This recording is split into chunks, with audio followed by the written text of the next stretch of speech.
Okay, so good afternoon and a warm welcome to Data for Good. How do we leverage data to serve the common good? Data in civil society is often still synonymous with impact measurement. In this topic session, we will discuss how to make civil society more efficient and effective using data and tech. We will do so by discussing how to enable data-driven decision-making and completely rethinking processes. We will also talk about dangers and pitfalls of using data. I'm here today with a very interesting combination of speakers. Igor, who works at Phineo, will explain the baseline we need to have before we start using data for good, and what we have to do to make our data usage goal-oriented. To do so, he will guide us through the basic principles of impact measurement and the role of data to achieving our vision for society. Johannes, our founder at CorrelAid, will explain how data science can help organizations reduce complexity and deliver insights, not only in terms of outcomes, but also processes. He believes that while one of the biggest challenges is often the data infrastructure, small changes in projects can go a long way. Unfortunately, Amber from Tactical Tech, who was supposed to demonstrate how careful we need to be when selecting data sources, has fallen acutely sick, so we will try to still put some effort in talking about data ethics in this topic, but we have to excuse it for today. So where are my two speakers? Igor, Johannes, please do a request so I can add you. And I see Johannes and Igor. Welcome. Thank you too for being here. It's really great that you took the time. We will start the session by two inputs from Igor and one from Johannes to explain a little bit their perspectives on how to leverage data for good. And afterwards, we will have a Q&A session where I will gather questions from the audience. So feel free to ask questions in the chat.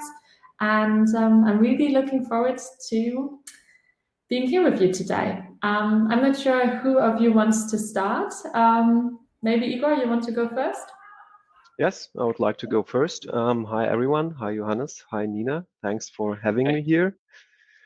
And yeah, as Nina suggested, I would start right away with an input after introducing me. I'm Igor. I'm social impact consultant with Phineo, which is an NGO in Berlin, Germany, and we focus on moving social impact forward in the German civil sector. And in my input, I would introduce the German civil sector to you, the social sector in Germany, and come up with 3 observations I made with regard to data and digitization, which could be interesting for this panel. Therefore, I will share my screen with you. And I hope you see my PowerPoint presentation right now. Johannes, Yeah. could you give me a feedback? So you see my, okay, great. So let's take the bird eye view perspective first in the very beginning. And let's imagine we are the bird in the top left corner of this picture, and we have all these social sector organizations in Germany. And how many of them are there? There are 620 nonprofit organizations, more than 21,000 foundations. Of all these, more than 20,000 raise funds. And when it comes to numbers, we talk about 90 billion euros annual revenue of the third sector in Germany, which equals the revenue of the German construction industry and 4.1% of the GDP. So in terms of numbers, especially considering the 2.3 million full-time employees working in the social sector, this is a quite big piece of the pie of the German GDP and also a relevant sector.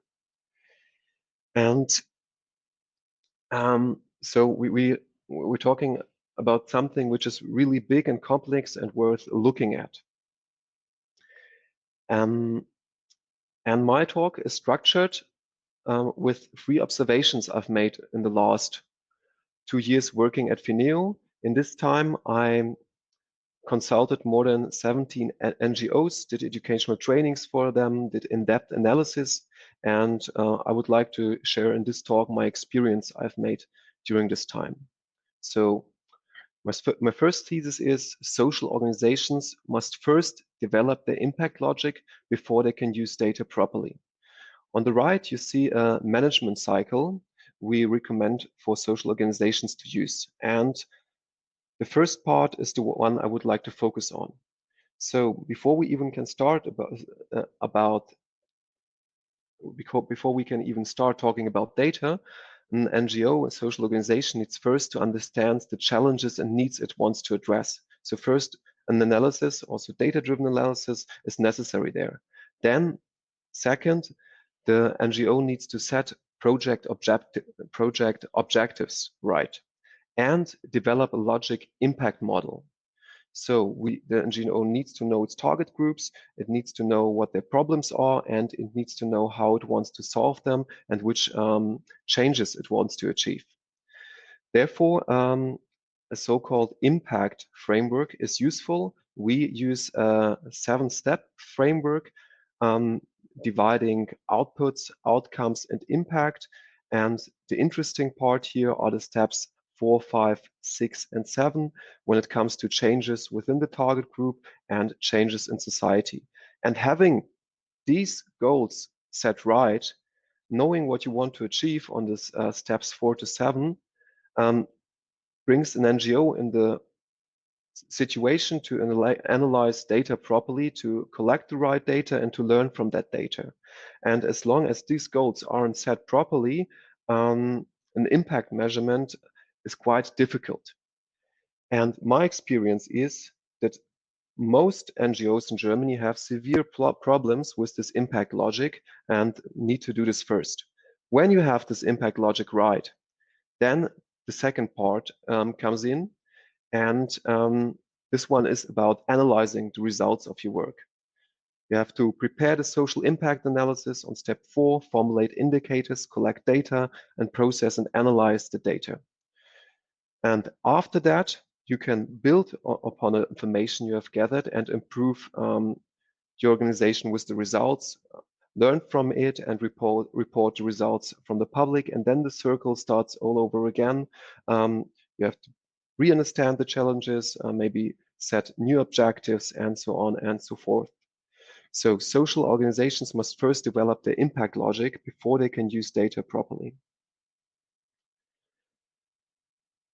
My second thesis, most social organizations lack expertise in the handling and use of data and should increase their digitization level. In 2019, we did a study, a report on the digitization level of the social sector in Germany. And what you see here is a scheme of the results we have identified. So on the left-hand side, we have a high digitization level of organization. Here we have the digital specialists. Here we have CorrelAid. Here we have Better Place. Here we have Nebenan.de. So organizations where digitization is a founding theme. Organizations which are all about being digital, working with data. But from our point of view and from our empirical evidence, this is a minority in Germany thus far. The majority is on the other side. The organizations with a low digitization level, the digital newbies. So the organizations you mostly don't see, they work on a local level. They're not very present on social media, but they build a traditional majority in Germany, and they often have good networks established over the last years. However, they are far away from being digital and far away from being able to use data properly. And in between, we have the digital pioneers. These might be NGOs, foundations, who realized that digitization is an important theme, that data is important, and already work towards becoming more digital, have hired employees with a certain background. And this digital pioneers and this digital newbies, this is the classical civil society in Germany, and digitization becomes a new topic for them. And I think this spectrum we have here between the digital specialists and the digital newbies has to be connected. So the digital specialists have to come in contact with the digital newbies to bring them forward, as CorrelAid does. And that's how a development in the civil society in Germany can happen. And another thing I realized during the Corona crisis is that the Corona crisis helps the digital newbies to become more digital, just because they are forced into adapting new technologies and working on remote, as you can imagine. My third and my final thesis: impact assessments and empirically driven data should become essential for funding decisions. So far, I have looked mostly at NGOs, at organizations who actually do something on the ground, who do good. And there's also another side of the medal, the organizations who provide money for that. Foundations, ministries in Germany, the public sector. And if we want to put impact assessment in the focus and to work with empirically driven data, we also have addressed this target group. In the last 6 months, I applied with another social organization, a basketball club I'm working for 3 funds, 1 by ministry and 2 by foundations. And all of them had impact as a topic in their applications. But most of them really don't pay much attention to that. They're not really keen on seeing data, on seeing empirical evidence on our work. And they are quite happy if you just write something there which sounds nice. And this must change. We need, from the funder side, a stronger focus on impact assessment and on data. And if they make this push, then also the NGOs will be forced to work more on this front. So let me just bring it on the point and sum it up. So first, social organizations must first develop their impact logic before they can use data properly. Second, most social organizations lack expertise in the handling and use of data and should increase their digitization level. And third, the funding perspective, impact assessments, and empirically driven data should become essential for funding decisions. I will leave it here and unshare my screen. Thank you, Igor. Super interesting input. I will now hand over to Johannes to give his view of things. Yeah, absolutely. Thank you, Igor, for the very interesting input. So I'm Johannes. I'm the founder of CorrelAid. Started it 5 years ago. I've also worked for CorrelAid full-time for 2 years before last year, when I went back to the role of a voluntary chairman of CorrelAid. And I'm working right now as a data scientist and software developer for Cause and Effect, which is a data consultancy, software engineering company working in the public sector. And yes, I was asked to talk a bit more about data science, like other applications, rather than just impact measurement in nonprofit organizations.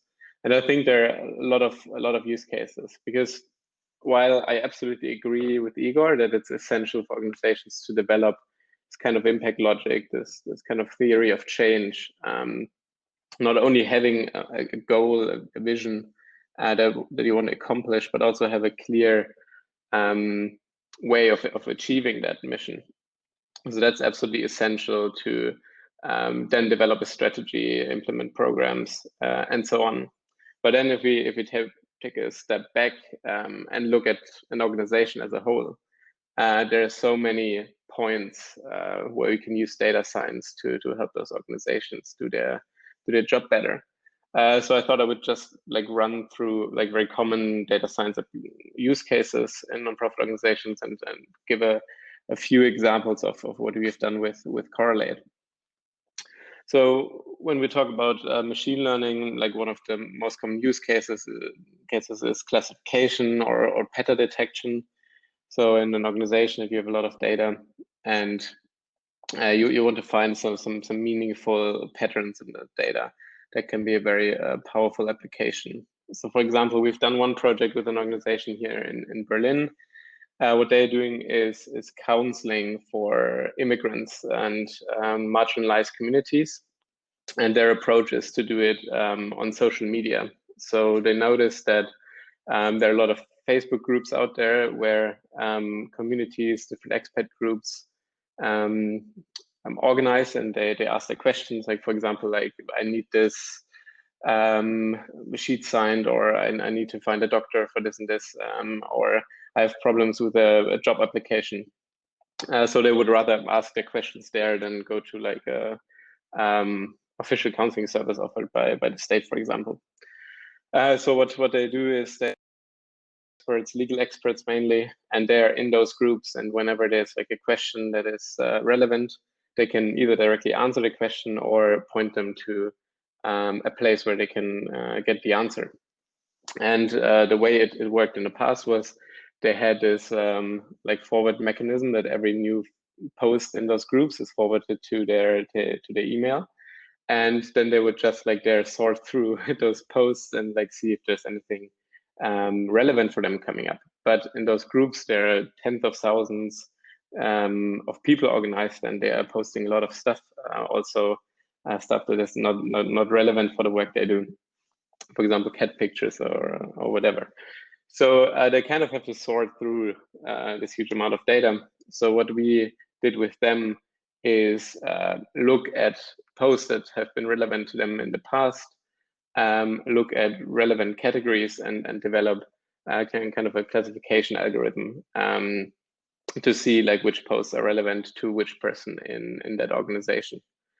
And yeah, so helping reduce the complexity at that stage of like finding the relevant posts. And yeah, the organization was really happy with the work. It really helped them a lot, like even in early stages in the project, just like analyzing the data that is there and analyzing the categories they have. So the other big use case of machine learning right now is the one is classification, the other one is prediction.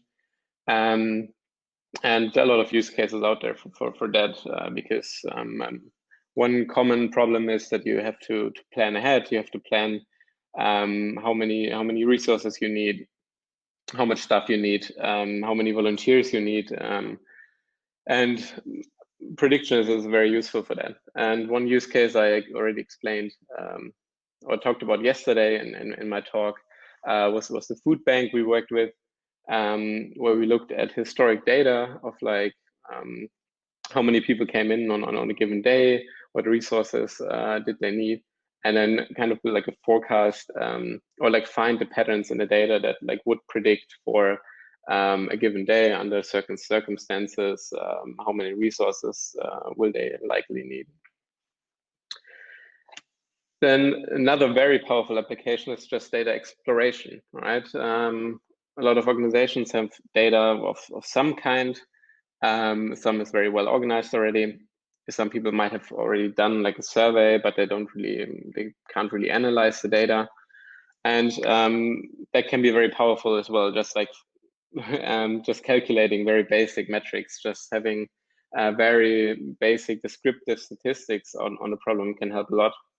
One project we did, it was actually the first project with CorrelAid we did 5 years ago, was with a scout organization.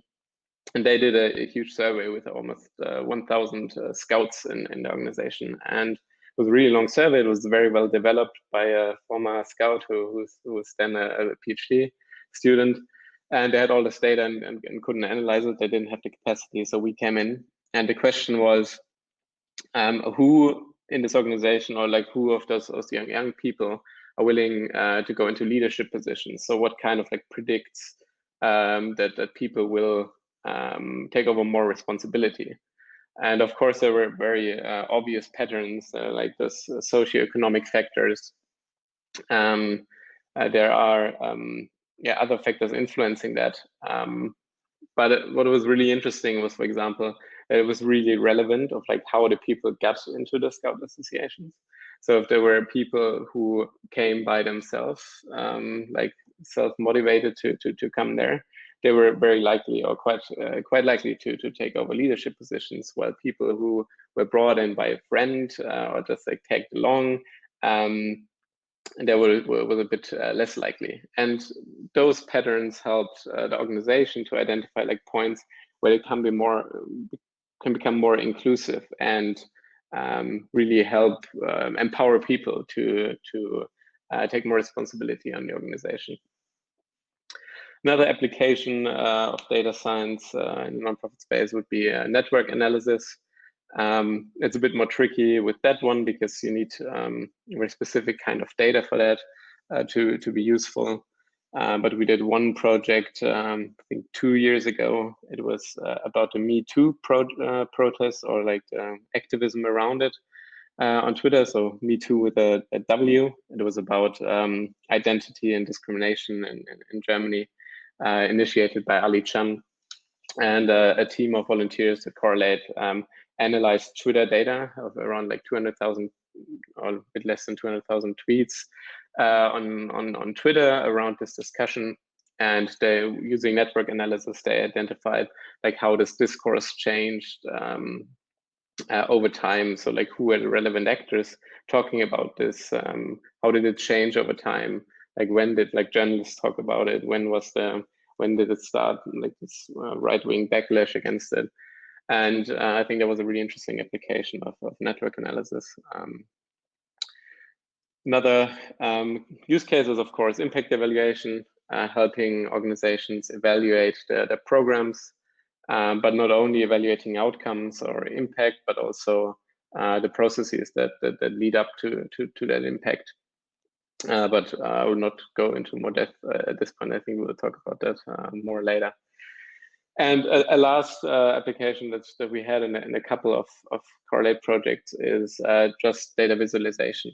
And a very powerful tool for that are in some cases dashboards, for example, where organizations can track how certain key indicators are developing over time, and so that they have the ability to also react in real time to some events or things that are happening in the organization. So we've built a couple of dashboards in different, for very different applications. Sometimes it's also to communicate like what the organization is doing. Sometimes it's to communicate more clearly a problem that is out there and how that is developing, that has not necessarily something to do with the organization itself, but more the context they're working in. But yeah, so those are like kind of like common applications, but it's very unique for most organizations. The challenges, every project is kind of unique in the sense that you have very unique data prerequisites in an organization, different amount of resources, different amount of like different goals they want to achieve with that. And I think that's where we can help a lot with CorrelAid, because we're quite flexible. We can do those individual projects, and yeah, help organizations at various points in the organization, and not only in impact measurement, but in so much more that can help them doing their work better and becoming a bit more efficient. Not necessarily more effective, but I think we'll talk about that more in the discussion. Thank you. Igor, you're also welcome to turn your video back on so we can see you. Thank you. I will make Johannes equal size again. So maybe let's start off by defining the terminology a little bit better. So we always talk about data for good and we talk about impact measurements. How would you distinguish those two terms for someone who's just like getting to know the field? I would start with impact measurement and go along this line. So you have certain goals, certain changes you want to make to your target group. These are the outcomes, the impacts you want to make. And impact measurement would be to get a better hold of these goals and to see if you can achieve them by using certain indicators, collecting data for them, and then seeing whether you achieve these goals, or at least can see if you have the right tendency.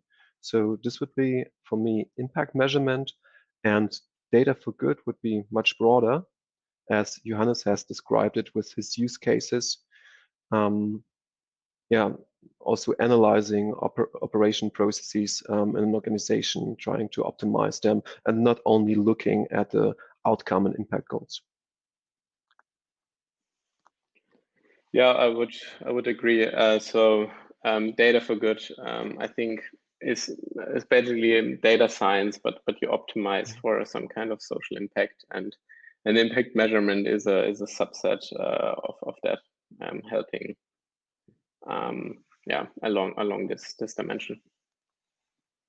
Perfect. Thank you so much. I hope that's clear now to everyone. I was wondering what your two thoughts, if you think about reasons of why organizations in the social sphere gather data. We often talk about like quality management, we talk about project controlling, we talk about legitimization, scaling, automation. Did you personally identify an area where organizations of the civil society can profit most from becoming more data-oriented?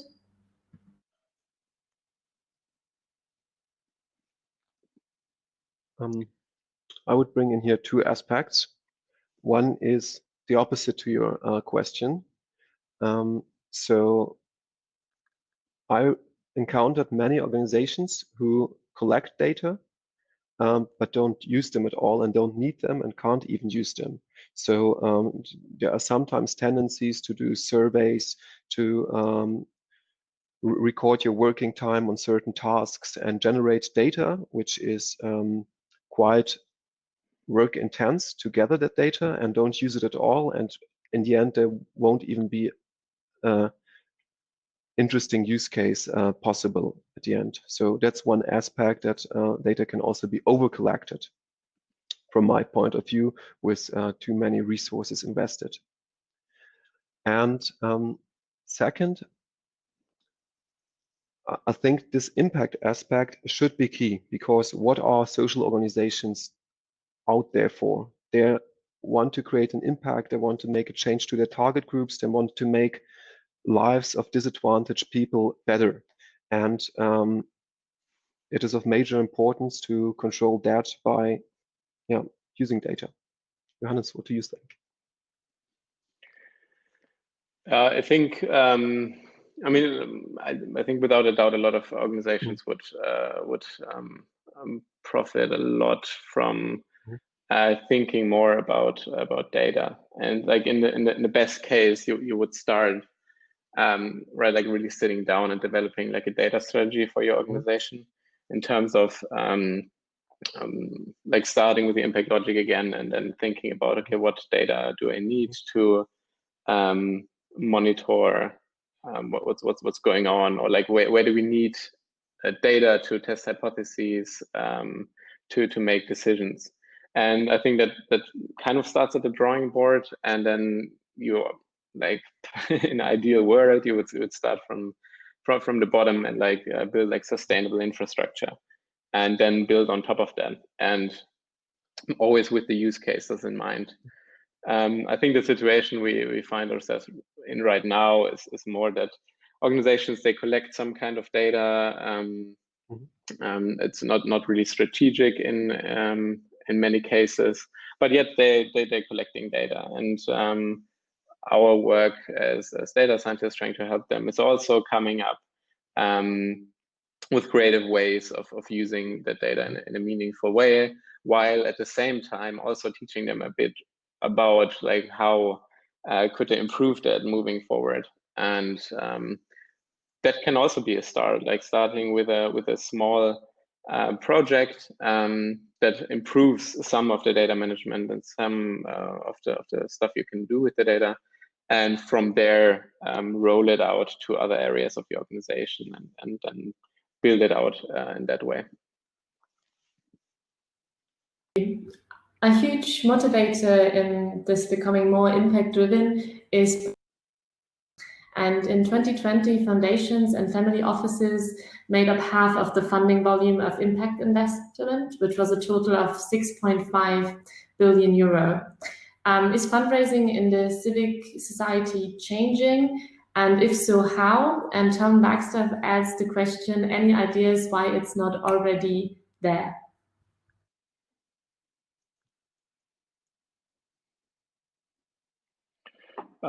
Yeah, I can start on that. I think Igor can say a lot more about it. So maybe that's quickly my perspective. I think in an ideal world, again, we would have more data to rely on for funding decisions like that. I think it's not like that at all right now. We are relying a lot of like storytelling of organizations, and then like sprinkling in some data points they have. But on the other hand, I think that might not be as problematic as you might think right now, because when we often talk about impact measurement and like how to measure the impact we have like on grander society, which is a really hard thing to do. And in many ways, on many occasions, it's just not possible, or it's not really credible if you try to do so. So we will like rely on this storytelling for a long time. What I think we can do is getting a bit more data in and like improving it over time. I don't see a radical change coming anytime soon, but I think a little bit of a mindset change would go a long way there, without only relying on data and only relying on impact measurement. Nina, would you give me a moment to elaborate a little bit on the topic of impact investing here? Yes, okay. Of course. Please go ahead. So you asked about funding, so like giving money for social causes, and here we have a spectrum I would like to visualize on the following chart. So if you give away money, if you fund social projects, this can happen over traditional donations. You see here on the right side, and traditional donations often don't look at the impact. It's just giving for the altruistic cause. And there's at this end of the spectrum of donations, the impact-oriented donations, that donors, like imagine you give away 10 euro for a social cause, and you are interested in the impact of your money will make. So this would be an impact-oriented donation. And on the other end of this spectrum, we have traditional investing. So you're investing in companies and you're eager to get money from your investments back. So investments on return. Then you can see try to reduce the externalities your investments cause. This would be responsible investing.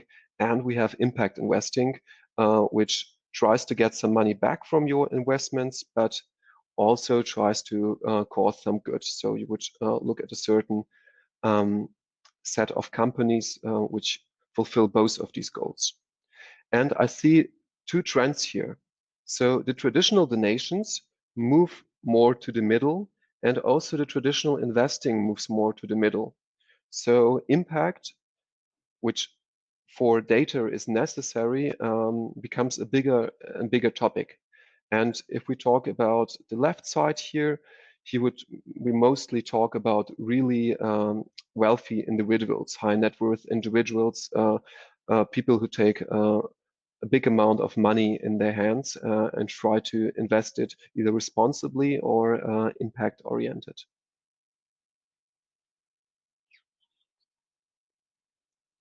Thank you, Igor, for this very interesting note on impact investing. So what I really like, in your opinion, the key reasons that this development is also so different to what we see, for example, in Australia and the US and the UK, where we have a bit more of an impact focus already in the funding sector?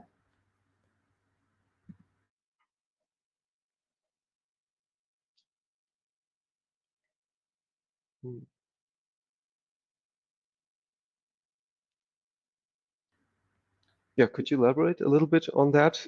Maybe this would bring my thoughts to life. Yeah, so I think a little bit when it comes to like impact measurement, in English-speaking countries, they're a little bit further ahead as compared to like the German market. And I was wondering whether you had an idea why that is. So one aspect, which was my third thesis, that the funders don't create enough pressure on social organizations. So the organizations who give money don't pay very much attention to impact or to empirical data of what is going on. And I think the trend in the US and Australia, in Anglo-Saxon countries, is different. So there the funders pay much more attention to impact and impact measurement. And the tendency in Germany is going into the right direction. I think the mindset has changed very much over the last 10 years, and organizations like CorrelAid push this movement into the right direction, but we're still not there where other countries already are. We're moving into the right direction. I think adding to that, maybe I think like also coming from the government side, like this whole field of evidence-based policy making is it's very different in the UK and the US, and that started with New Labour in the UK in the end of the 90s, and with Clinton in the US already then, like using a lot more data, having a bigger emphasis on evidence-based decision making. So, for example, I did a master's in the UK, especially on evidence-based social intervention. So there actually, since already a decade, every government program has to be evaluated afterwards. And it is often key to making decisions if they will fund it further. So I think like in general, in this whole policy space, this discussion has been around a lot longer in the Anglo-Saxon area than in Germany. And it will be a long way until I think we get there in Germany, and I think we might have a bit of a different approach to it going forward. But yeah, as Igor said, I think there are a lot of developments right now that go into a bit more into that direction. And another aspect coming to my mind, which might be different, especially if you compare the US and Germany, is the topic of data protection. Many organizations are quite sensitive when it comes to collecting data, and they're afraid by the new general EU data protection regulation. And they're simply afraid to do something wrong. And gathering data is like related to dangers and red alarm signs for them.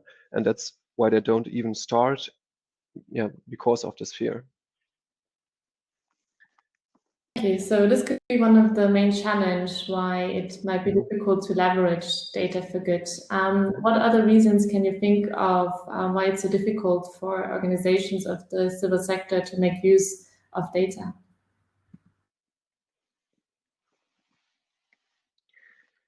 I think Teresa just made a really good point in the chat.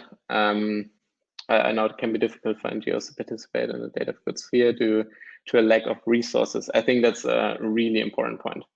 So if you look at nonprofit organizations, a lot of them, this very precarious environment that they work in. So most of the people, they don't pay themselves a lot of money. They work very long hours.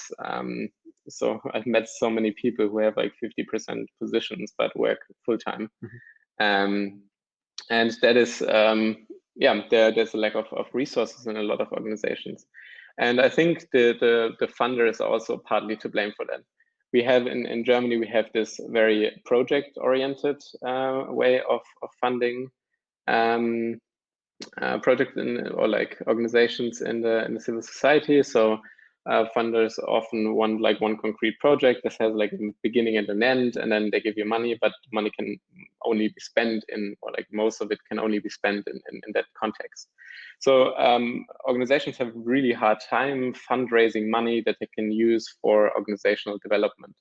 And the point is, that is exactly where the money is needed to build like a data infrastructure and build those organizations to the point where they can do useful data for good projects. So I think on the funder side, and also on the side of the government, the ministry that are concerned with civil society, I think, but a lot of people are saying that in the German ecosystem already, like we need a bit of a shift from this project-oriented funding to a structure of those civil society organizations. And so I think that would give a lot of organizations a lot more room to experiment with that and build the infrastructure necessary. I would like to make 2 points which hint towards challenges. So one is on the employee side, as Johannes already argued. So often employees don't have an idea what would be possible by using data, what would be possible in the direction of impact measurement, and educating the employees better, like giving them some soft skills to understand the entire field better, could be an approach to solve this challenge. And the second challenge is that it is damn hard to start at some point. So, and often if organization wants to move towards data use towards impact measurement, there's like a big hill in front of you and you don't even know how to start to climb up this hill. And my recommendation would be, if you imagine everything as a circle, as a management circle, start somewhere, take one goal, develop indicators, collect little data. You might fail there, you might do a lot of mistakes methodologically, but in the next round, you might learn from that and improve. So most organizations need to start at some point, and then the entire machinery will get going. I think this really relates to a comment Sasha Thun made in the chat. He says, in my work, I also often come across situations that some implementers are reluctant to collect good quality data because they're afraid no impact of the intervention, so their work can or will be found. Is that a situation that you come across often, Igor? And how do you overcome these kind of challenges? That's a very good comment, and that's the best outcome possible. Because imagine you're a social organization, you're working 10 years on a well-funded project, and you do a lot of stuff, invest a lot of work, and you constantly don't achieve anything and you don't know about it. Wow, how bad does this feel? And if you do impact measurement, realize that you don't have an effect, you're wasting money, then stop doing it. Like, it feels hard, and I can understand that most organizations are afraid of this, but this is the most useful piece of information you can receive in that regard, and then do something else, do some adjustments. Maybe from then on it will work better and improve.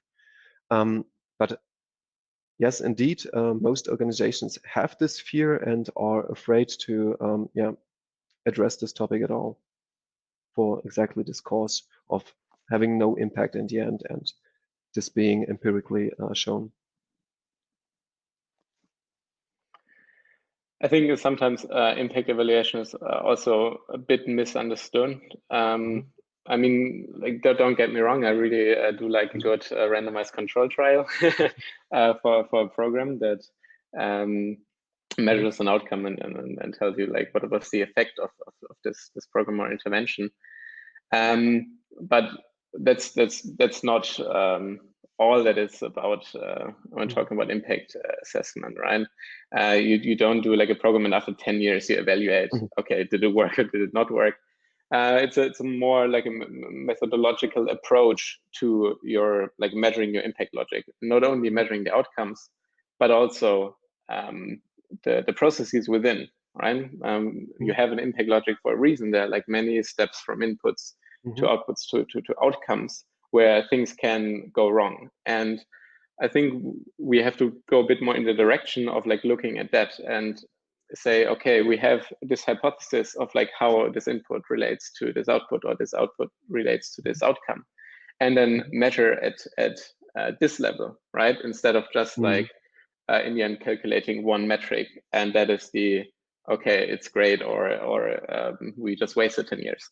So yeah, like I think the impact assessment can give us like a rigorous methodological framework to think about impact. But how you applied it in a situation, and which hypotheses you test, and which at what level you do, I think there's so much middle ground between doing no evaluation and doing one metric evaluation that will decide everything.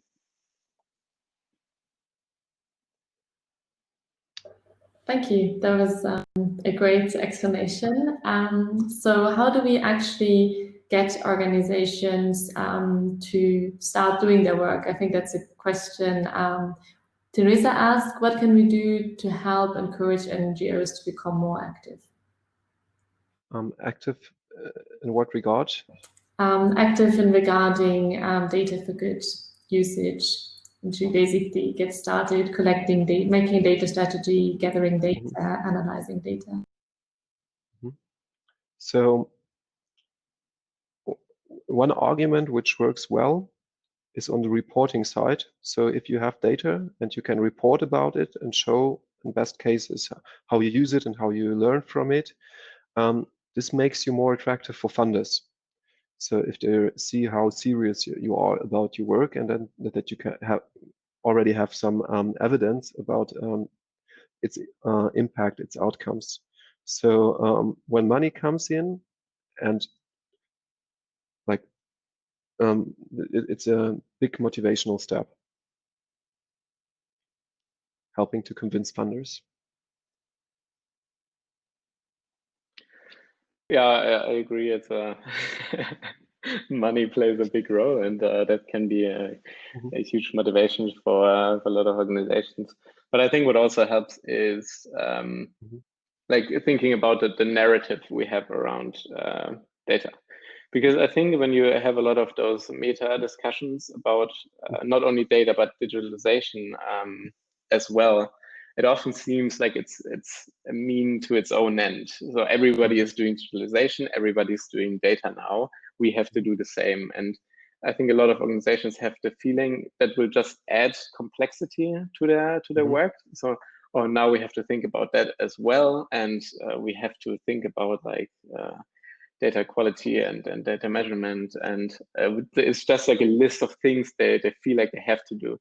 But if you come from the other end and talking about what are the use cases and how can this help you, not only in the long run, but only in the short term, reduce complexity, take away some of the stress from your volunteers, from your employees. How can that help you to focus on more relevant things, and how can it empower you to do other things? And I think we have to come more from that side, more from what are the applications, what is the value for your organization, and not only talk about, okay, everybody is doing data now, so should you.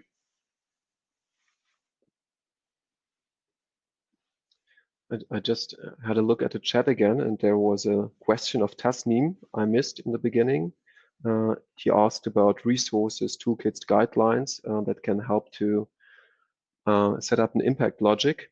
And Maya already gave some useful advice, and I would like to add on that. So my organization is called Phineo, and we did a lot of publications on English on that. And one English tool is called Social Impact Navigator. There is a learning site and also a written PDF on that. And we have even more in German. So I would recommend to just check our website, and there one can find a lot of guides in easy language, which can also be forwarded to social organizations you might work as consultants for. Thank you, Igor. We also have 2 more questions from the audience.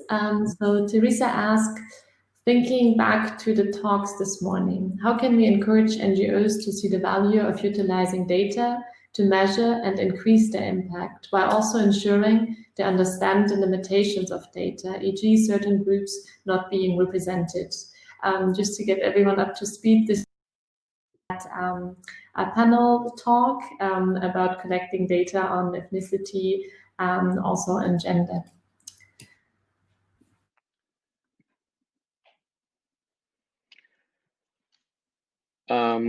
I think the first part of the question I already tried to answer before. I think the second question is I think absolutely crucial when talking about data for good. The limitations of the data. So in my experience, a lot of organizations already have quite a good sense of the limitations of the data because they know their problem very well. And what we as data scientists like what is to do when we come in and do a project is also to think about like other dimensions they might not think about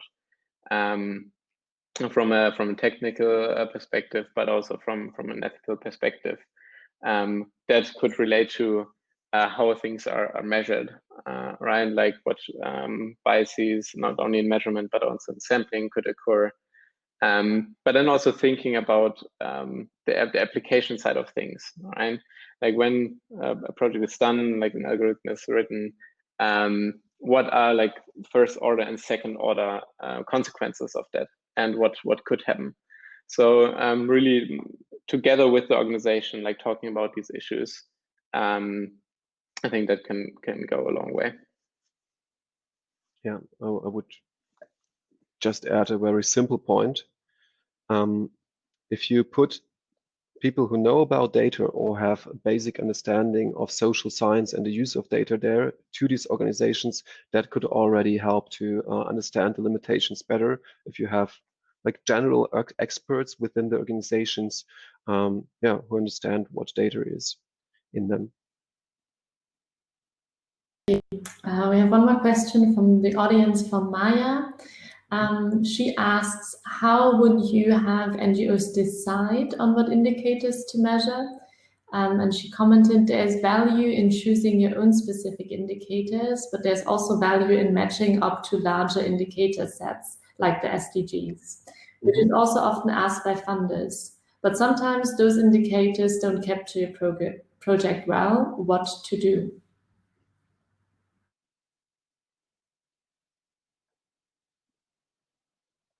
So when we develop impact models with the organizations we're working with, we often have many goals. And the first step we do, we develop all indicators we can think of, just to get the idea through what indicators are and how to measure goals in general. And then we ask the organizations, what is the most important goal? What are the most important goals? And just focus on 2 or 3 important goals, and then focus on indicators which can help you to measure these goals. And then certain aspects come into play. First, how easy can you get data for these indicators? The best indicators won't be of any use for them if you simply don't have the resources to measure them. And second, which information would help you for argumentation of your work outside, for communicating your work. So which ones you can get and which one will be of most help for you. And it is not always the case that indicators from larger data sets can be used. So if it's possible, I would always recommend to do that. And the trend is going towards SDGs and like being able to argument one goals within the wider sphere of the SDGs.